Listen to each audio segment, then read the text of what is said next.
Halo, selamat pagi semuanya. Kenalin, nama aku Sade. Selamat datang di channel aku. Channel aku ini akan membahas semua hal-hal yang berbau tentang minimalis.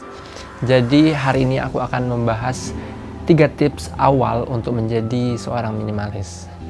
Oke teman-teman, aku disclaimer dulu bahwasanya aku bukan ekstrim minimalis.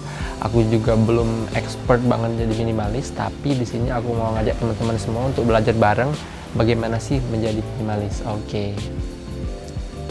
Nah teman-teman, kan banyak nih pertanyaan dari teman-teman aku juga pribadi ataupun yang teman-teman rasain, gimana sih awal mula jadi minimalis dan bagaimana caranya. Secara pengalaman pribadi aku, kayaknya ada 3 hal ataupun 3 langkah awal untuk menuju minimalis. Nah langkah awal ini sangat mudah-mudah banget, tapi menentukan langkah kita ke depannya. Oke, kita akan mulai dari tips yang pertama.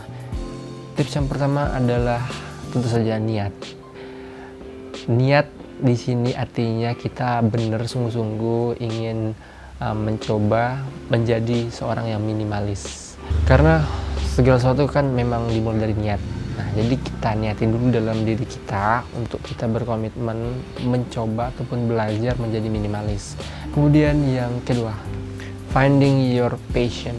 Nah, passion di sini bukan semerta hobi ataupun keinginan. Jadi itu kayak reason why we live. Kalau kita udah menemukan tujuan kita nih misalkan contoh di bidang sport, oke, kita geluti sport itu, ataupun di bidang akuntan kita tekuni di bidang itu, bidang tersebut, dan terserah, ini kita sendiri yang menentukannya. Kenapa aku bilang finding your passion ataupun mencari alasan-alasan tadi itu penting, karena di saat kita udah menentukan hal-hal tersebut, kita lebih bisa memfokuskan kehidupan kita ini mau dibawa kemana. Kalau kita masih belum tahu jati diri kita ataupun kita mau ngapain, itu barang-barang tuh pasti kita akan menumpuk banyak-banyak barang, serius. Jadi misalkan kita udah tahu nih pesepak bola ataupun olahragawan, berarti barang-barang yang memang kita butuhkan itu hal yang tentang sport, sepatu kah ataupun alat-alat lainnya. Misalkan kita mau di bidang musik, memang kita passion di sana, berarti kita lebih menonjolkan equipment atau alat-alat yang berhubungan dengan musik. Makanya kita tidak menumpuk barang-barang yang sebenarnya kita tidak butuhkan. Itulah mengapa kita harus menemukan our reason dulu ataupun passion kita.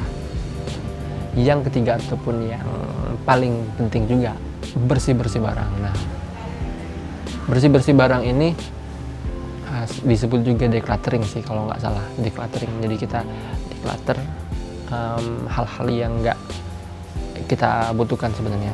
Tapi ketika kita membersihkan barang, ada satu kayak jangan sampai kita itu over, kayak terlalu. Di hari pertama kita ingin mencoba jadi minimalis, tapi semua barang kita habiskan. Kita itu untuk membersihkan barang ataupun declutteringnya itu harus bertahap dalam artian misalkan minggu pertama ataupun kita beri waktu 2 minggu pertama. 2 minggu pertama ini bagian pakaian, bagian perabotan rumah, bagian sepatu. Jangan 1 bulan itu semua barang habis, karena itu akan mempengaruhi mental kita. Ya tadinya yang banyak barang, tiba-tiba kosong rumah, kan aneh. Tapi kalau kita step by step, pelan-pelan kita bersihkan barang-barang yang sebenarnya kita nggak butuhin, itu akan lebih gampang. Karena teman-teman, kalau kita step by step ini pelan-pelan membersihkannya, kita juga terbantu untuk menganalisis barang apa sih yang benar-benar kita butuhkan ataupun barang yang sama sekali nggak harus ada di kehidupan kita. Nah jadi gitu teman-teman, 3 tips langkah awal untuk jadi seorang minimalis. Semoga di video ini dapat menginspirasi teman-teman semua. Aku senang banget kalau ada teman-teman yang memberikan kritik dan saran supaya video kita lebih menarik dan lebih berkembang untuk yang selanjutnya. Oke, sekian dulu video hari ini. Terima kasih. Akhir kata, salam minimalis.